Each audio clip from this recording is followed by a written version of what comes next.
Okay, we're back. Sorry for those of you who have been patiently waiting on the stream. Thank you. One of the things I find interesting about that propaganda broadcast we just saw is it makes no sense if it's just playing for those in Caprulu, the Caprulu sector. In fact, it actually, the more I think about it, don't you dare, Samurai. The more I think about it, the more that I find myself wondering. Actually, Enigma, I've been meaning to tell you guys, Canada Dry is actually a Canada Dry is actually a hair growth formula. So you know that's why I drink it all the time. I have a deviated septum or sputum or whatever it's called. So I have to breathe through my mouth and I don't get full oxygen. So I sound like I'm panting a lot because it's genuinely difficult for me to breathe. That is combined with a very minor form of asthma. So, you know, and I can't fix the asthma, but I could fix this and I could breathe properly again. And I am told that will actually help considerably.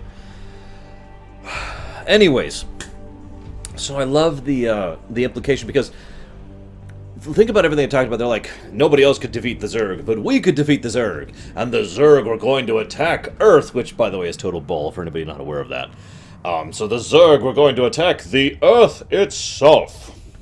And we have defeated everyone, and we have lost one of our greatest heroes, but we have defeated the Zerg, and now the Overmind is under our control, and now we will rule forever, and you know, blah, blah, blah, blah, blah. So, the reason I bring this up is, while this may be something that shows that is for the people in the Caprulu sector, I think this is a broadcast for the people back home. Why else mention that Earth attack thing? Most people in the Caprulu sector would probably have one of two reactions to the, oh my god, the Zerg were to attack Earth thing. Reaction 1, what the heck is Earth? And reaction 2, who gives a damn? I can't do the accent, forgive me. But, you know, just, there's like no freaking purpose of it. And of course, the comically exaggerated kill counter, which is even funnier when you consider that even though they exaggerated the kill counter, it still is nothing compared to the overall might and breadth of the Swarm. So the only reason to do that propaganda film, really, logically, is for the people back home. Why is this significant? This is another reason I feel the UED back at home does know about the fall of the Expeditionary Fleet. The mere fact, this is another piece of evidence about that faster-than-light subspace communication thing I mentioned earlier. The mere fact that they can send that kind of a message back home and expect it to be received within at least some kind of reasonable period of time indicates the level of communication technology that they have. So, yeah, I like it and I think it's interesting. It's actually funny because the joke has been made that maybe the Dominion, with the, I forget the name of it, but the Terran network that we'll be seeing in Starcraft 2, maybe the Dominion saw the UED broadcast and was like, that's a good idea. Yes, I have seen the Warcraft movie trailer, no thoughts on it, other than the fact that the trailer was kind of generic. The forces of the United Earth Directorate have taken control of the planet Char and enslaved the ravenous broods of the fledgling Overmind. With the Directorate's powerful psi disruptor negating Kerrigan's control over the remaining broods, the UED is uncontested in its domination of the sector. Kerrigan, having sought out a band of unlikely allies, now plans to destroy the psi disruptor and sever the UED's control of the Overmind. I gotta talk about this just real quick. This, the United News Network, thank you. This is interesting to me for a number of reasons, not the least of which being the fact that my glasses cleaners are way over there, which means I have to actually get up to go get them. And as we all know, getting up to go get something is a criminal offense when it comes to gaming. Ugh. Gotta get me a Zeiss. I will say this, one of the other reasons I contest that the biggest reason for the UED's just massive overwhelming of the sector is that luck in combination of circumstances thing I mentioned earlier. In other words, and honestly, this is my biggest piece of evidence for this. The UED shows up out of nowhere, conquers basically the entire sector. I mean, for all intents and purposes, they take all the Terran Dominion's holdings, they take most of the Zerg Swarm, and then within an extremely short period of time, we're talking weeks or a couple of months at the most, they lose it all and are wiped out down to basically like a mere fraction of their percentage, with only survivors being left after the end of Brood War. Now, if you don't understand the significance of that, it is easy to run over an enemy force and say, "This is mine." It is a lot harder than most people think to hold territory. A proper conquering force being commanded by someone like, I don't know, Revan, would have no problem coming in and holding the territory. A much less properly organized force, say Malik, would come in and say, "Boom, boom, boom, and this is now mine." But you can't hold it because you didn't lay supply lines, you didn't have the infrastructure necessary, you don't have the tactics necessary. It is a different mindset to take and hold, to conquer, in other words, than it is to defeat. I'll talk about them in just a second, Titans. To make my point further clear here, the UED, I think, is a very powerful military force. Let's make that clear. I do think they are a genuine threat. But I think they are a threat because they are a strong army, not a strong conquering force. They were completely unprepared for this kind of a thing. They were completely unprepared for the kind of opposition they received once they won. As long as they're just an army that's moving forward, sure. The moment they stop being an army and start being an occupying force, they just wilt underneath the forces that are arrayed against them. Now, that being said, it is worth noting that the UED did basically unify everyone else against them. Now, I'll talk about the Combine more in the mission where they show up, but we know that this is about the time in which the Emotion Protectorate was really pushing for a few changes in their policies. Up until now, Emoja has been the cultural center of the Caprula sector, and unfortunately has received very little on-screen time. There's actually was supposed to be several Emotion missions in Heart of the Swarm, I believe. From this point on, basically, Emoja will become the spy central. They will have the best spies, the best spy equipment, the best infiltration. They will basically be able to still be major players without anyone even realizing that it's Emotion agents that are pulling the strings. That's the direction they're going to go in, and I kind of hope they do something with that in the future. Yeah, pretty much, Titans. Like I said, we'll talk about the Combine when we get there, because we're actually going to have a mission about them in a bit here. Greetings, Cerebrit. By now you've realized that I've severed your connection with the Overmind and your renegade brethren. Understand, it's nothing personal. I just can't risk you falling under their influence. You're mine now. Serve me unquestioningly, and I'll let you live. I hate to point it out, but she's actually lying there. Interrupting. But the visitors you have been expecting have arrived. Finally. They certainly took their time. Yeah, well, none of us were in any real hurry to get here, Sarah. Still suspicious of my motives, Jimmy? Always. When I contacted you both on Ire, I told you about the new Overmind and about the UED that seeks to control it. Well, the UED has done it. They've tamed the Overmind and now control most of the Zerg broods in this sector. That's why I've asked for your help. You want us to help you defeat the UED so that you alone will rule the Zerg. Wrong, Phoenix. I want to defeat them because if we don't, they'll clamp down on this sector and enslave us all. You know I'm right, Jim. You've studied the history of Earth. You know what the UED's agenda is. Taking control of the Zerg is only the beginning for them. Maybe. I don't know. My queen, again I beg your pardon for this interruption, but we have a very serious problem. Perfect timing. Gentlemen, we'll need to finish this conversation later. Continue, Duran. The Psi Disruptor signal has reached us here on Tarsonis and shattered the unity of your broods. Within the past few hours, your minions have turned on each other and left their hive clusters to run out of control. This is just what I need. Cerebrit, take the few Zergs still under my control and do what you can to stem any further damage to the hive clusters. I can't afford to have them destroyed by my own minions. So, a couple points of note before I forget them. First, notice how Kerrigan is actually lying flat out at least twice in that. Most notably, like I said, she lies to the Cerebrit. Serve me unquestioningly and I'll let you live. Except she won't. The Queen of Blades herself personally kills all of the Cerebrits to ensure that she can implement the new command structure that she will be implementing with the queens, with the broodmothers, by the time Starcraft 2 comes around. Again, that's a very Amon perspective, by the way. Serve me unquestionably and I'll let you live. Okay, now that you've served me unquestionably, another hive cluster counter. That's going to go through the roof through this one. I admittedly stopped keeping track. Second point of note, I admit that totally caught me by surprise when this mission popped in. Like I said, I did not anticipate that Kerrigan was the individual that Raynor referenced when he rescued Mengsk. Having Raynor and Phoenix show up, I was just like, it completely surprised me. I'll freely admit that. I was not anticipating that one. Next point of note, pay attention to everything Duran says, and most importantly, how he says it. Duran does a trick many times with Kerrigan. It's actually two tricks. The first trick is he is completely subservient, completely complacent. At all points in time, he is like bowing and scraping, but with none of the usual smarm you hear in bowing and scraping.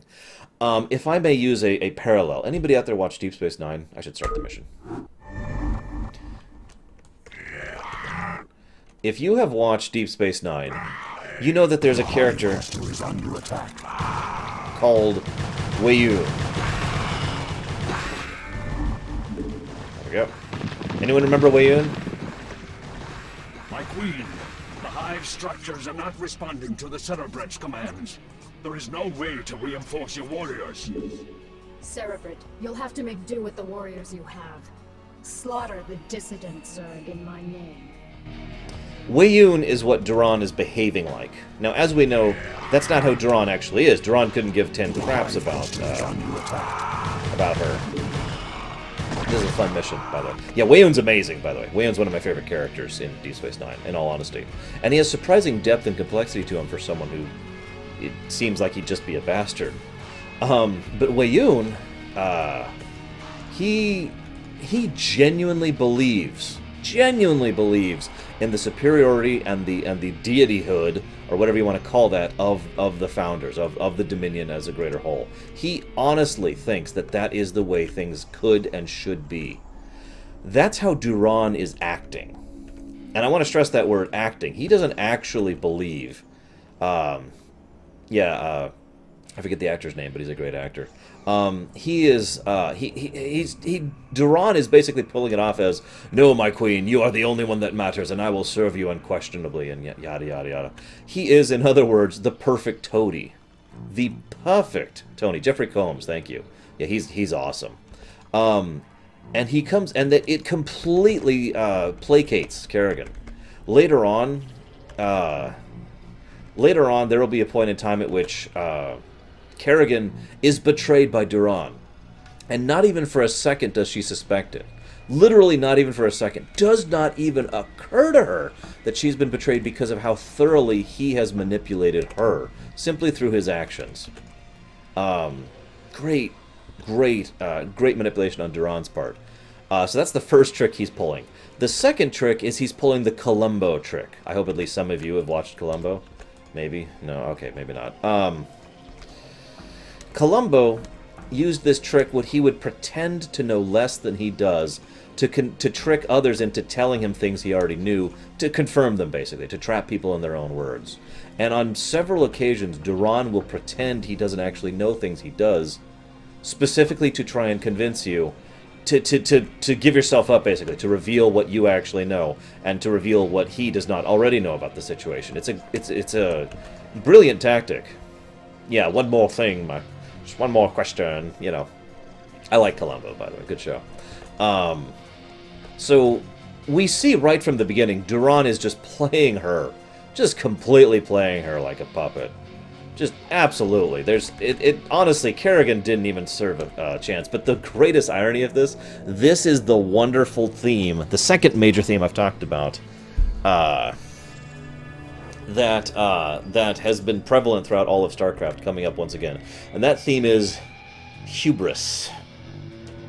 This right here. Oh, I don't want queens. Oh, yes, I want queens. I want queens. Oh, God. Oh, God. Get rid of the... Ugh. Target! That wonderfully terrible hubris. And if not for Kerrigan's hubris, it is very likely that Duran wouldn't have been able to accomplish nearly as much as he does within her forces. Oh, jeez. Come on. You. Come here. I mean, I could just turn cheats on, but, you know, heck with that. This is another full-on gimmick mission, but it's actually a really fun one in my opinion. They give you basically they give you a bunch of separate, yet and seemingly unconnected problems, and say, here's a bunch of units to play with. Go make this work. And at this point in time, Kerrigan and the Queen of Blades are two separate entities, and that will remain true basically for the remainder of forever. There's also a soft enrage timer on this mission. When you start the mission, your base is under attack. That upper left one, the one we went to first, they will destroy that base if you don't go rescue it. However, the moment you rescue it, they start attacking the next base. And the moment you rescue that one, they start attacking the next base. So it's pretty much unavoidable that no matter how you progress through this sequence of events, you will always be pushing up against the tide, which really gets across some good feeling, some good tension for this mission. Especially when this happens, and it's like, oh god, there's stuff everywhere. They also give you a bunch of defilers, which I'm not even going to use.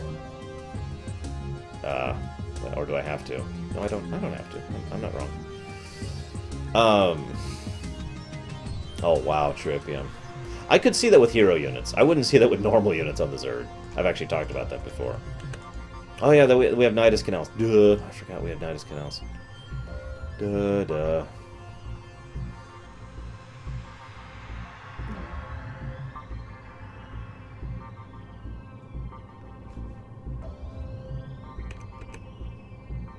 Come on. You can tell I'm not used to using Nidus Canals since I almost never do that. Yeah, notice that the hatchery's at half health here. Fortunately, we're good. We got this now. This is so Zerg, by the way. They spawn huge amounts of enemies and just about every step of the way to really get across the feeling of the swarm, as best as they could in the old Starcraft. Oh, speaking of which, I have something else to talk about with regards to that. I think we've won. We won? Oh, God. We haven't won yet. Get back, get back. So, back in the Assault on Char mission, they kind of went out of their way to try and emphasize just how difficult the Assault on Char was, but they were still limited by the time in the engine. I actually mentioned this back when I was talking about one of the things I like about StarCraft 2 over StarCraft 1. StarCraft 1, you have to extrapolate and interpret a lot of things, because they couldn't show you it. They didn't have the technology or the time or the budget.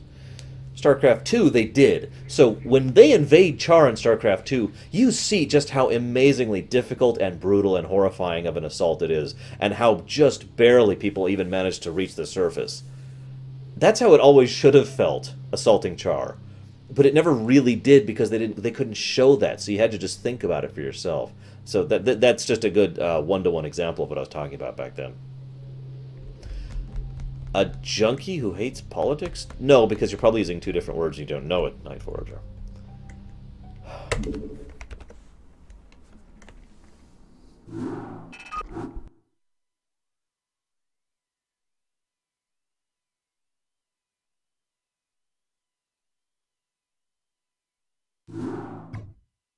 The Psi Disruptor is causing me some very serious problems. Although I've regained control of my forces here, it's taking more and more concentration just to keep them in line.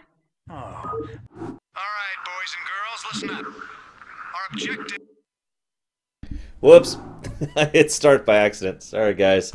Gameplay-wise, I prefer StarCraft 2 by a huge margin. It's just, in my opinion, superior in basically every way. Oh my god. Is that a bot? Good night, Grey Wolf. Why do I not have... Hang on, let's...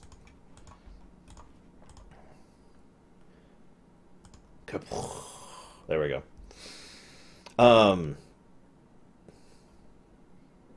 Yeah, that's true at Tripium. Well, yeah, it's worth noting, as I mentioned before, the difficulty of these missions skyrockets very, very fast.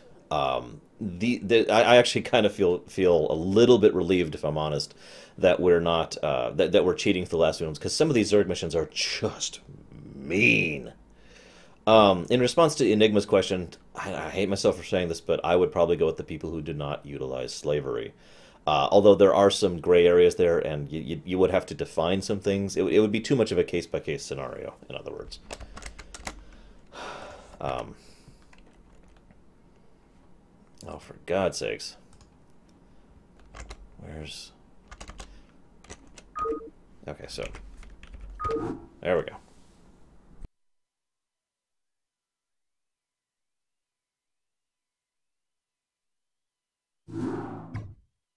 The psi disruptor is causing me some very serious problems.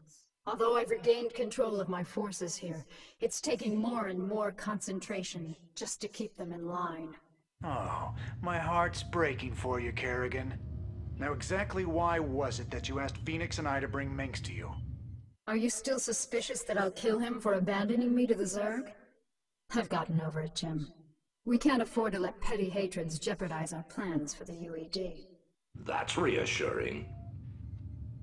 Arcturus, I presume you found your cold sleep chamber accommodating? What is the meaning of this, Kerrigan? Straight to the point, huh? I was hoping to chat. It's been a while. Not long enough. Why have I been brought here? I need your psi emitters, Arcturus. Why? Remember the Confederate psi disruptor that you could never find? Well, the UED found it, and it's preventing me from controlling my minions. With the help of your psi emitters, I can gather up enough Zerg to destroy the disruptor and confront the UED. And what are you offering me in return? Ha! Ever the politician.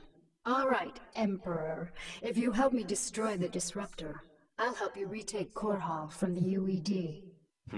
A tempting offer. What assurances do I have of you fulfilling your end of the bargain? The only thing I can assure you of, Arcturus, is that without my help, you'll be the Emperor of your own little 8x8 cell for the rest of your life.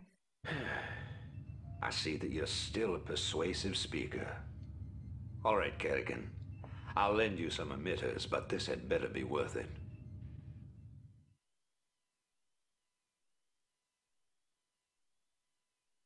So, a couple interesting things. We talked earlier about how certain people would lie by telling the truth, including Kerrigan herself. It's funny because she kind of tries to do the same thing here. She mostly tells the truth in that. And yet, in several cases, she doesn't at all. She just is like, oh, yeah, no, yeah, this is totally what's going to happen. Like, for example, she flat out blatantly lies to Raynor about how she's gotten over the revenge kick. This is funny because, as we'll see, this makes her, the Queen of Blades at least, pretty much identical to Mengsk earlier. Remember, Mengsk was willing to basically throw away a valuable resource and ally who was loyal to him for no other reason than petty revenge. For something she didn't actually do, not in any real sense of the word. And she is willing to go after him and basically in a similarly petty revenge, regardless of the fact that she has actually been bettered by his actions, again, for no real benefit other than the revenge itself. The double irony is she doesn't actually go after Mengsk himself. Mengsk is effectively saved by Raynor. Actually, it's funny you say that, Nero says. It is actually very likely he might have done that, had he had enough time to do so. Remember, the UED were literally using the Blitzkrieg strategy, for those of you not aware of what that is. It basically means, go, go, go, go, go, go, go, go, go, go, go, go, go, and try to overrun the enemy before any of them, you know, are able to react. Core Hall is important for two reasons. One, it is very well positioned. Remember, geography does matter even in space, and having short, quick, easy access to all the core worlds means that you are in a good position to be defended, to help defend them, and for trade. So all of those are good things. It's also good for resource gathering and collection. Second reason it's important is because Mengsk puts more relevance to it than he probably should. Remember, and we'll talk about this in Starcraft 2, Mengsk will pour billions, trillions, and trillions of minerals into restoring Core Hall because it was his home. And that's his reason. Because it was his home. That's why he wants it so badly. So, I think it's awesome, Gumbot. At least on paper. It looks really, really cool. It's basically borrowed from Diablo 3, but in a good way, so I'm looking forward to it. Alright, boys and girls, listen up. Our objective is to locate and disable the Psi Disruptor's primary power generator. Once we've done that, we'll turn over the mission to Mengsk and Kerrigan. Let's move out. So this is kind of a long mission. We're just going to hurry your vote.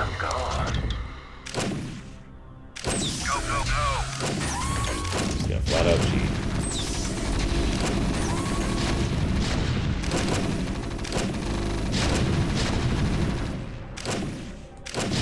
Whoops. So this is one of the weird things they'll do. They will... You notice this looks like an enemy, but when I had Power Overwhelming on, it was invincible. That's because it's actually my unit. They trick you a lot in order... And they use some weird workaround tricks in order to get the cutscenes of Brood War working. So that's why you generally want to turn off cheats for cutscenes. Good work, Jim. The psi emitter will be carried by one of my SCVs. With the disruptor's power cut, the emitter should be able to get the attention of any renegade Zerg near it. The SCV will then be able to lure the Zerg back to your base. Once the Zerg arrive there, you'll be able to assert direct control over them. No, not ethereals. Yes, sir? So this is fun. You start this mission with an SCV. Now, very closely thereafter that, you get the With the these drones. Zerg, I can construct a new hive cluster. Hive cluster. Once my Take a drink. forces have grown strong enough, I can assault the psi disruptor directly. Here, just for you guys. Oh my god. Awaken, my child, and embrace the glory that is your birthright.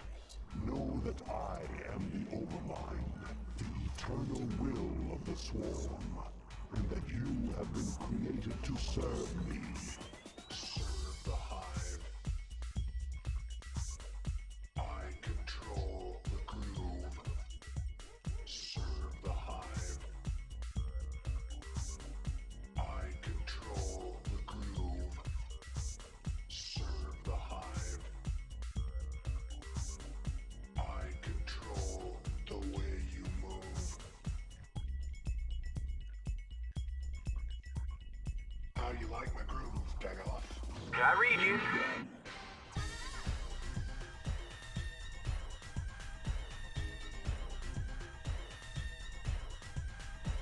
Right away, sir.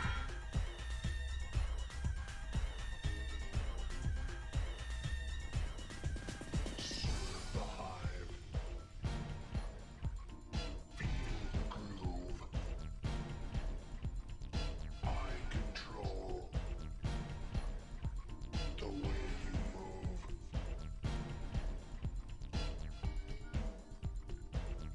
I got the skills. Serve the Hive.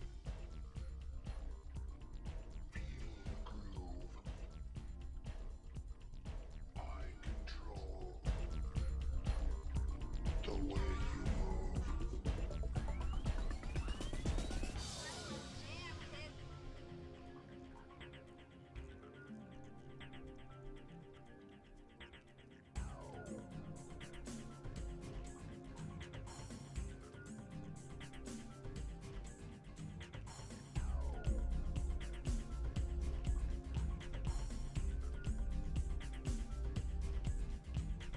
Overmind has got the skills.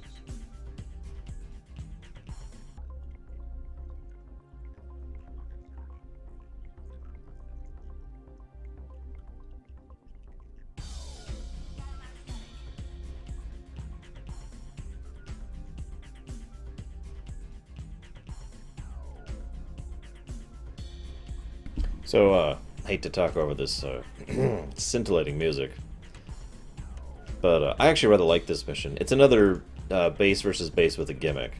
Basically, there's a whole bunch of units you can recruit and basically get for free all throughout the map. That, and again, you're out after a specific target rather than trying to just kill the entire enemy base.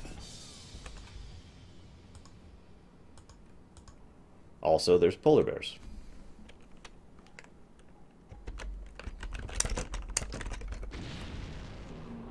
Hello, Fullbeard.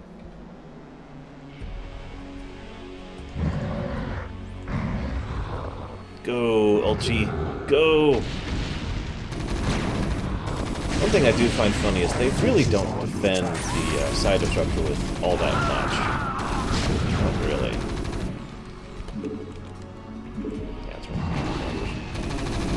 mean, they got a couple bases, but you'd think, considering how important this thing is to their strategy, they would have a lot more here. Yeah, whatever. Whatever. It's all good, right? Look at my beautiful base, guys. Reporting for duty. Orders received. Our forces are under attack. Honestly, the Dominion. Personally, I'm not on fire. I'm hopeful the new Dominion will be really, really helpful in fighting them. With all due respect to Miss Kerrigan, sir, these critters make me nervous as hell. I sure would appreciate some immediate evac. Sorry, we kind of skipped that. Once you have captured all the Zerg forces on the base, or on the map, the SCV says that, and then you basically lose the SCV. One thing I find funny is, Mengsk, it feels like he doesn't really contribute that much to the alliance against the UED. He does. He contributes a fair amount of materials and war funds and general fleet and firepower, but that's in the assault on Core Hall itself. It always struck me as odd that he wants, you know, aid or something in exchange for just lending them some psi emitters. It's like, you're not really bargaining from a position of strength here, Mengsk.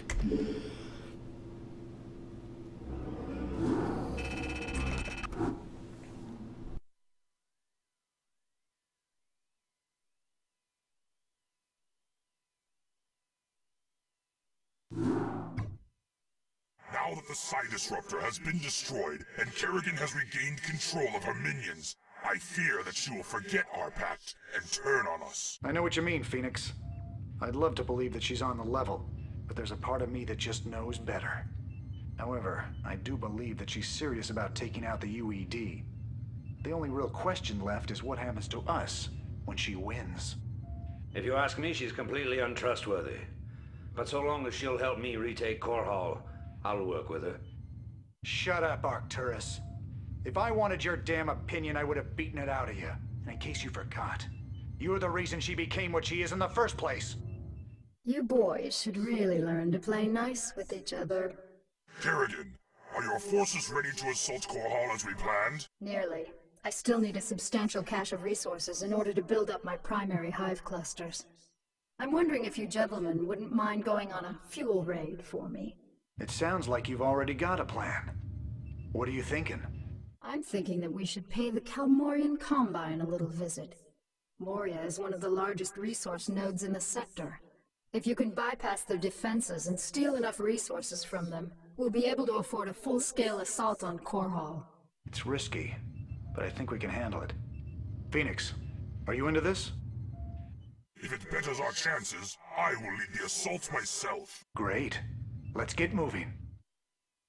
Do you think they suspect anything, my queen? Of course. They aren't stupid, Duran.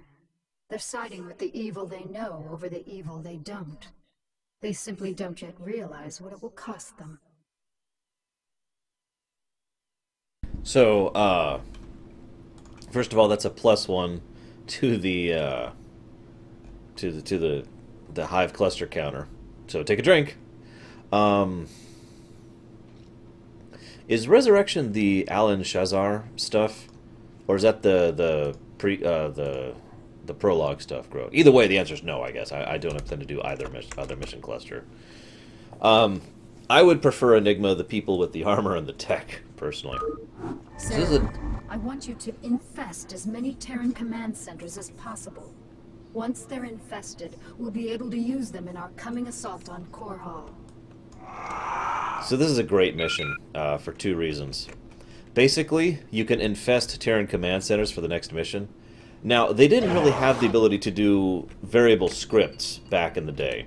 So the way they did this is, you can, I think there's 4, I want to say, 4 or 5 different command centers you can infest in this map. And they would keep track of how many you had at the end of the mission, and then load a completely different... Oh, that one. No, I'm not doing that one, Grote. They would load a completely new mission for the next one. So there's 4 copies of the next mission based on how many infested command centers you got, which are otherwise identical except for the amount of command centers. It was a clever way to make that matter and give you an option. And this is also the beginning of choices and options and missions, which will come forth more, especially in Starcraft 2. This is also a great mission. The actual objective is reach 10,000 minerals. This is actually one of my favorite missions just for that reason, but hang on, I think we have a bit of dialogue.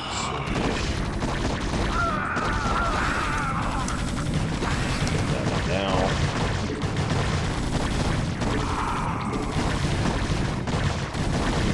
Just whatever you have handy, Titans. You know what I'm drinking. Canada Dry. No, the Cerebrid is killed by the Queen of Blades. I'm not on fire. Our forces are under attack. Thank you for serving me loyally. Stab, stab, stab. I'm not even kidding. That's pretty much exactly what they do.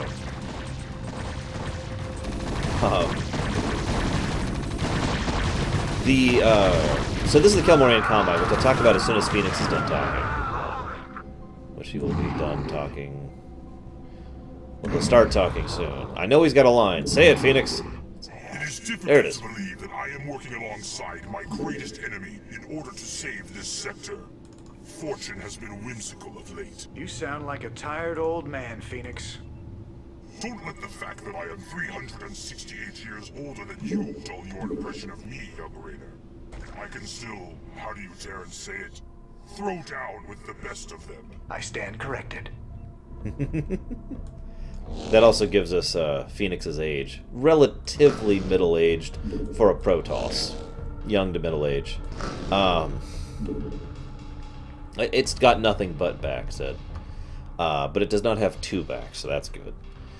That'd just be gross. So, this is actually a fascinating mission from a purely tactical perspective for me. Because it's like this. Your objective is not to wipe out the enemy off the map. Really? I'm not on fire? You just don't understand. Okay, you have not heard me talk about the mentality of Amon at all, have you? Basically, the mentality is this. The moment something ceases to be useful to you, throw it away.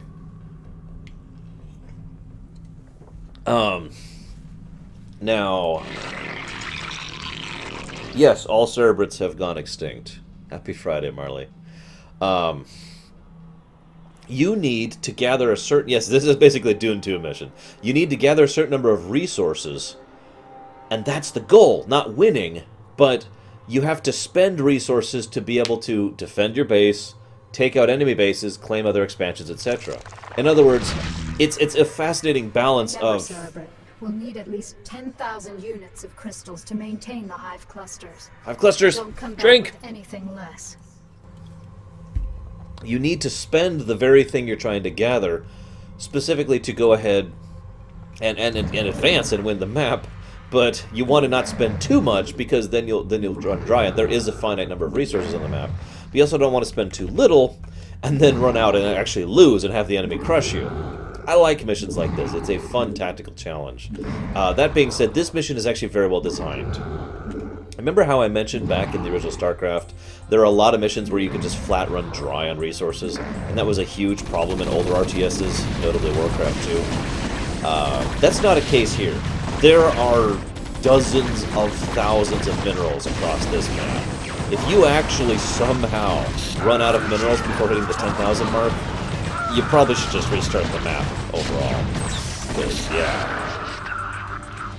Now, I really want another quote from Phoenix here. Whatever. Let's just talk about the Kelmorians for a second here. I'm just going to sit back, trust me. Yeah, actually, kind of it did, yeah. If you didn't know about the pickups, it's pretty much just like that mission.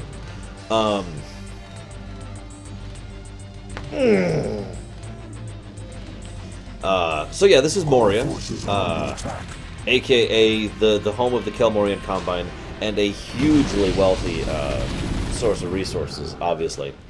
The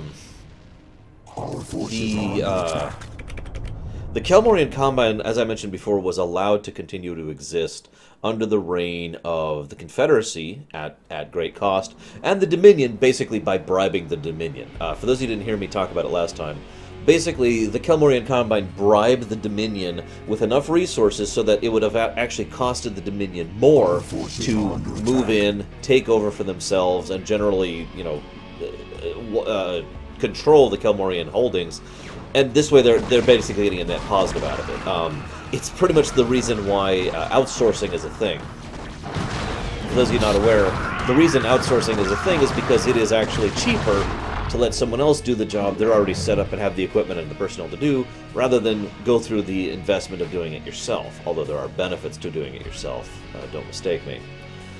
So, for all intents and purposes, the Kelmorians agreed to be the outsourcers of mineral production and, for a decent chunk of the Terran Dominion. Then the UED move in. Kong, kong, kong, kong, kong. And the Kelmorian comment is, hey, so you could take over us. I mean, you know, you're the UED and you're great and all, but rather than let you take us over, rather than just do that, why don't we just kind of send you a portion of our mineral resources and you just let us manage our own affairs? And they became the exact same deal with them. And they would continue to have this deal again with the Terran Dominion in the future. There's a new expansion, Dirty Fish Cake, and some new rule sets, and that's sadly it. I was hoping for some new game modes. But hey, a new adventure is always cool. Trying to think what else. I guess I don't really have much else to say about this mission. This is probably the easiest mission to just flat-out cheat, because, Kerrigan, we have reached our resource quota, and will be returning to Tarsonis. Yeah. One other thing I really like about this, though, and you'll see what I mean. Just, yeah, there's something I really like about it. See you around, Enigma.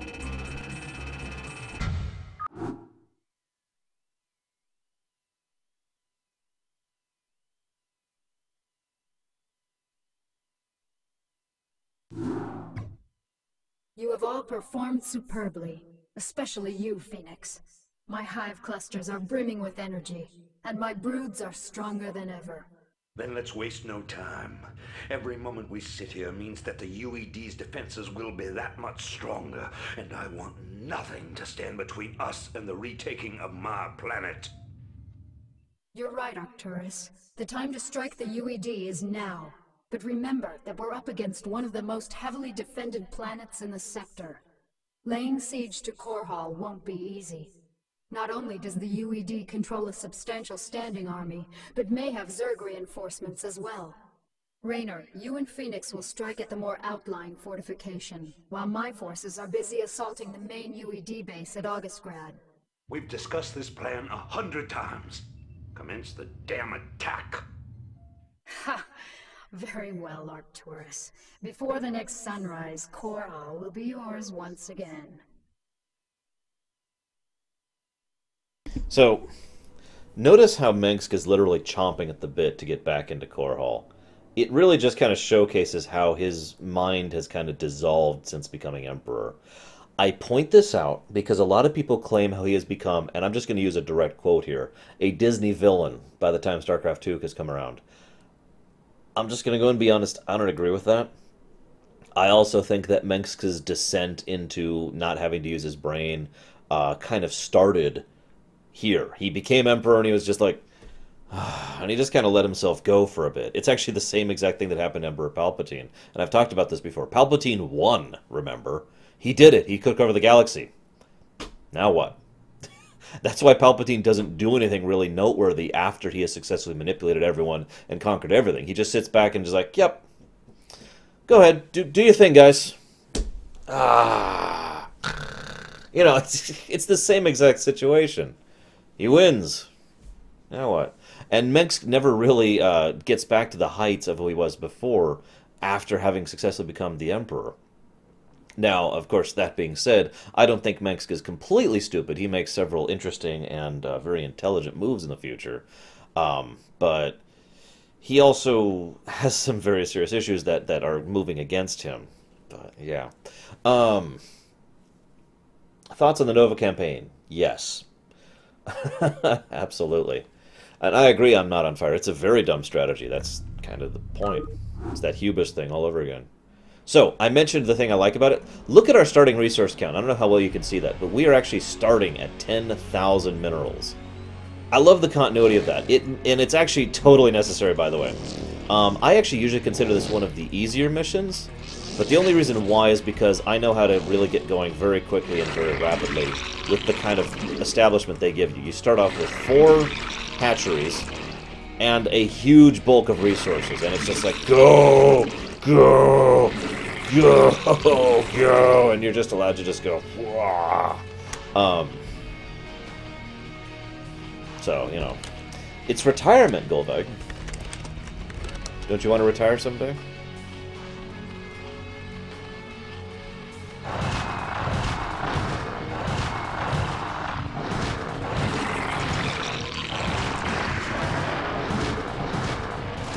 Now, it is worth noting that, like I said, this is actually, like, this probably should be a much harder mission than it is.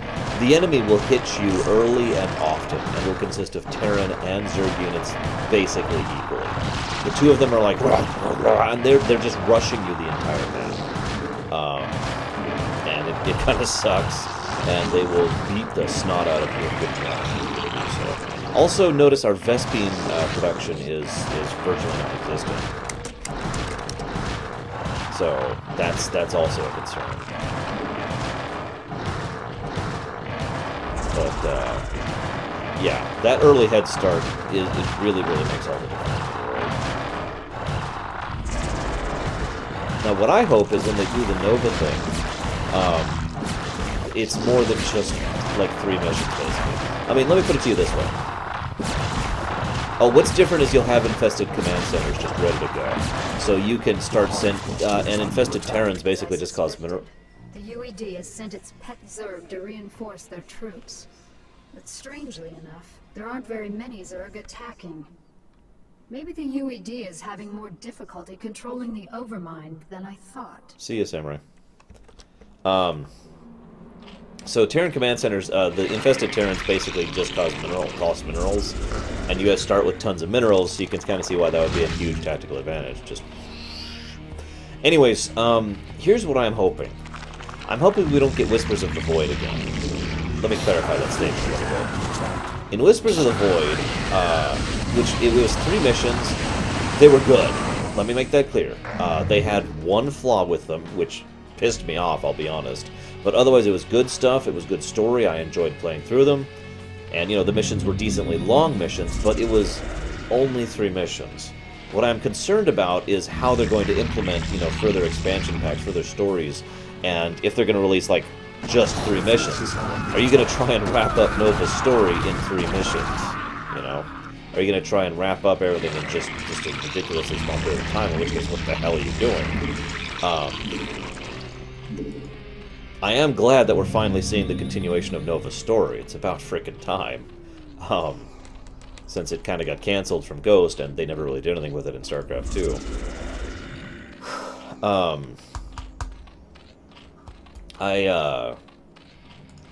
I don't know, it depends on if they're free or if they cost, and if they cost how much, and if they're doing episodic, maybe they'll do like the Telltale games where they'll come out with something, and then they'll come out with something, and then they'll come out with something. There's too little information to go off of, but I will say this.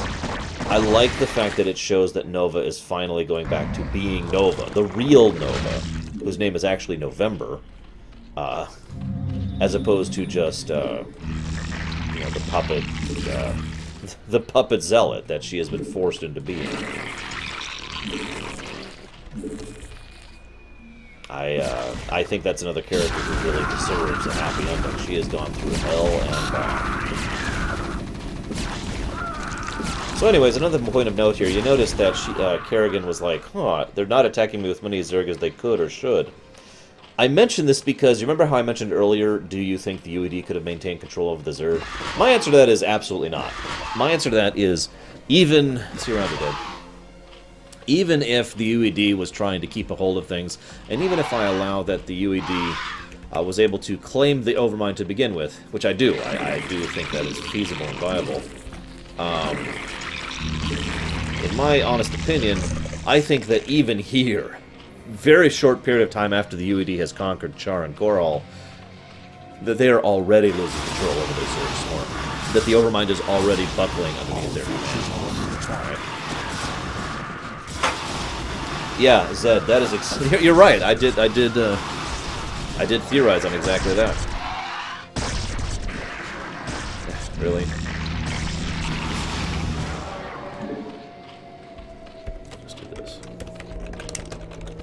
Speed this up.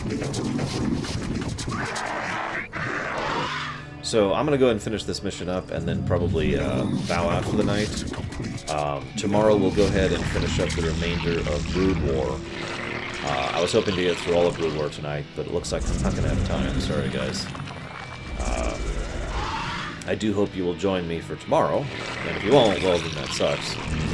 I as always, will recommend more questions about BlizzCon. If you want to just contact me outside of the stream, you can just poke at me on Tumblr, where I answer those questions pretty regularly. Oh, by the way, one other thing of note, I just like the fact this is something that was also new in Brood War. Different map designs, this long and narrow thing. If you don't know what I mean by that, in the original StarCraft, the map editor was actually really limited. It basically could only ever be a box, and it was like this size or this size or this size, and that was it. They could actually do more things with the map editor to make it, you know, to do whatever with it in this one. Now, this is a wipe out all of the enemies map. So, we will absolutely be starting StarCraft 2 tomorrow. Absolutely. There's no way we won't. We've actually only got about 6 missions left in the third campaign. 7, excuse me. Before we're at the end here. So, yeah, that's a definite.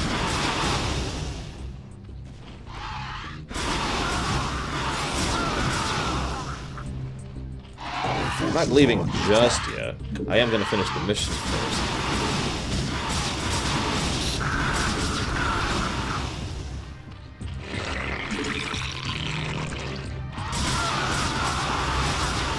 The next mission is also the third of the Great Tragedy missions. If you notice, each story arc, each of the campaigns in... I'm so sorry, go back.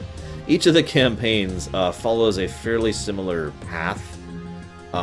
You know, establishment, tragedy, moving forward, things get worse. That's what every single one of them follows. In fact, Brood War doesn't just end on a cliffhanger. Brood War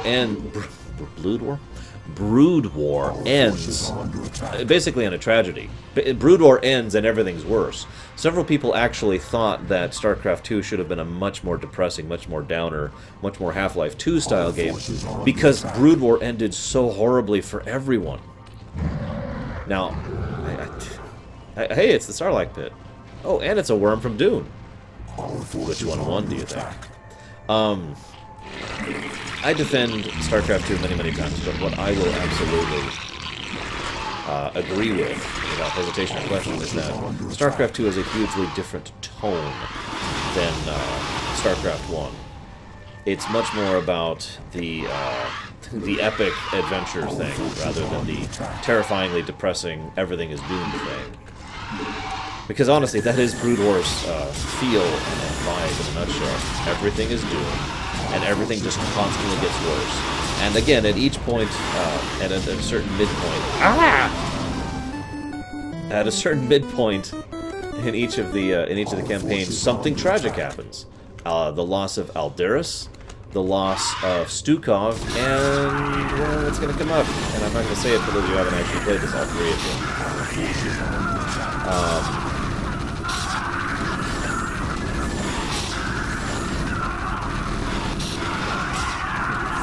Thank you very much, ironically, for the donation. Very much. I appreciate it. Thank you. If you're on stream right now, would you like to put that towards one of our 3 incentives for StarCraft 2?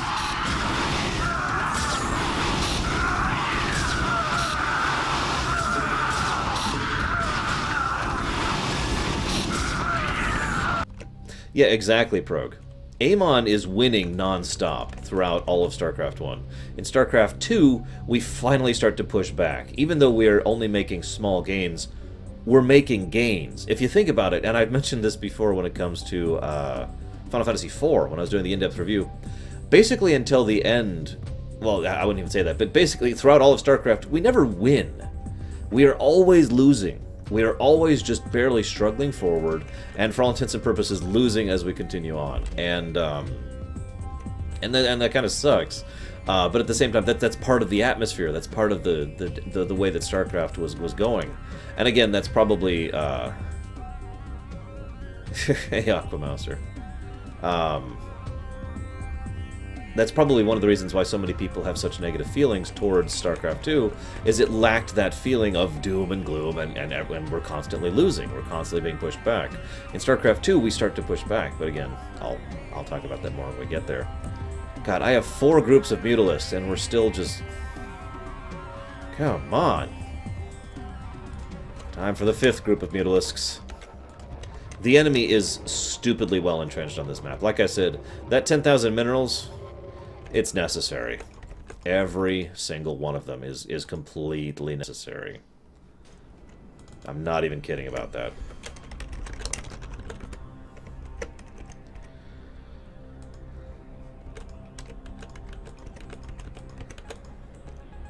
So here we go. 5 groups, full groups of Mutalisks. Which will be enough, but funnily enough, if I turned the invincibility cheat off for a second, we'd get screwed. Pretty much, Chemic. Like, okay, as the Protoss were like, oh god, fighting back, fighting back, fighting back, and the UED were like, okay, we're winning, we're winning, we're winning, and the Zerg are like, okay, we're fighting back, we're fighting back, we're fighting back. Probably one of the only exceptions to this is when we get to play as, well, this one right here. This is the one thing, see, okay, I kind of misspoke.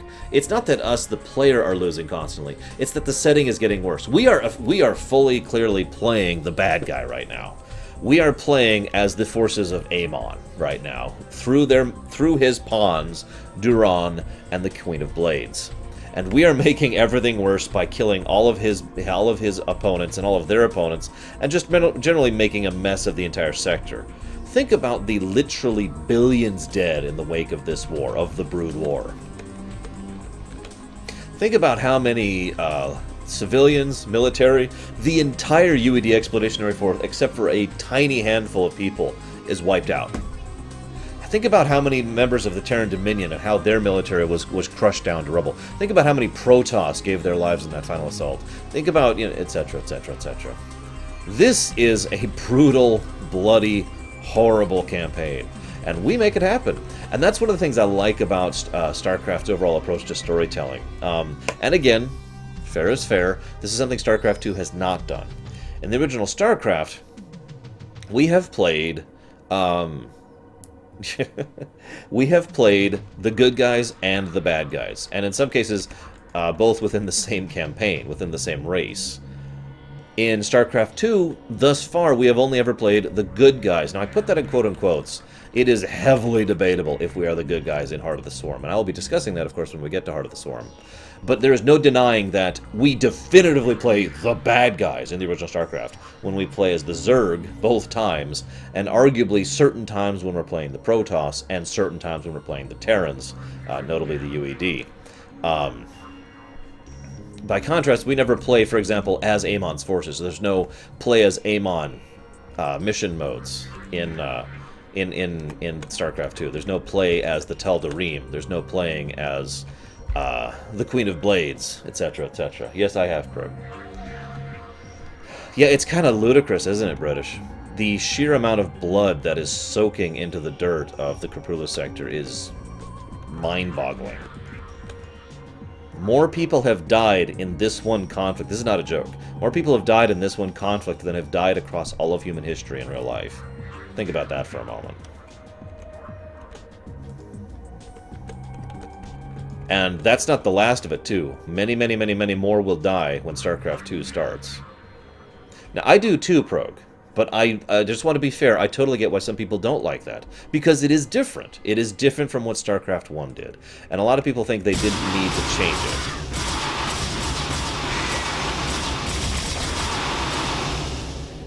And, you know, they would have preferred if we'd gone back to the old method. In case you're paying attention, by the way, the enemy has no less than 6 entrenched bases here that we have to push through. Our forces are under attack.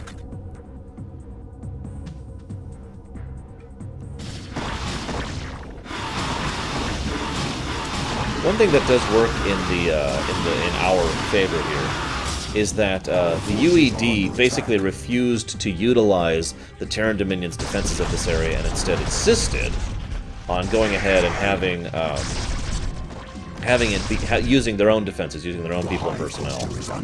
And that pretty much bites them right around in the ass, because if they had used the defenses already in place and conscripted more of it, they probably would have had a better chance of succeeding. Oh, absolutely, Fullbeard. I like this mission. In fact, this is probably one of my 2 favorite missions in the Zerd campaign for Brood War, right here. Remember, we keep talking about favorite missions, but this is definitely one of them. This is absolutely one of them. This is a fun mission. They give you resources, they give you units, and they say, here's an enemy that is superior to you in every way. Go. And that's the gimmick of this one. There's no gimmick of making the enemy stronger. There's just a gimmick of making you able to keep up.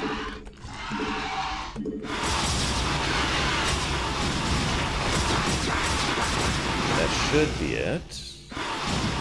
Nope, I'm wrong. God, I can't wait to play Starcraft 2 when I don't have to select 1A, click 2A, click 3A, click 4A, click 5A, click. Limiting control groups is such a huge hassle for me.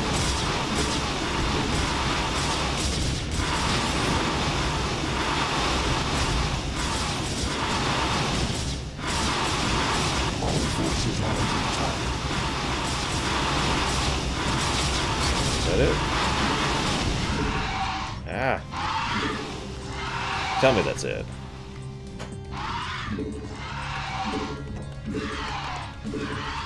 So you have to wipe out basically the entire enemy for this mission, which kind of sucks, actually. Our forces are under attack.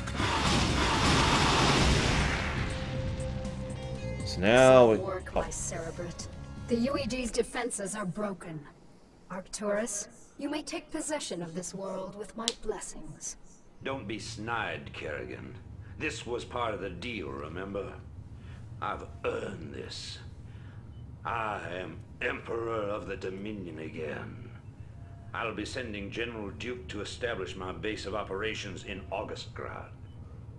I hope you make the most of your reign. A very ironic phrase, given what we know happens. Because I would have to say that I think Mengsk absolutely makes the most of his reign. We will see the full might of the Terran Dominion in the next 4 years, and it's genuinely impressive. But like I said, I gotta get going, guys. Sorry. Tomorrow we will finish off Brood War and hopefully start StarCraft 2. We might not. There will be people here watching TV and it will be loud. Depending on how loud it is, I might not stream. I really hate to lose another day. Since I'm already kind of behind, and I really do not want to cheat through StarCraft 2. Are there even cheats for StarCraft 2? I mean, there's casual mode, so there's that. But people have already donated for hard difficulty, so I really want to do that. So, I'll see you tomorrow, guys.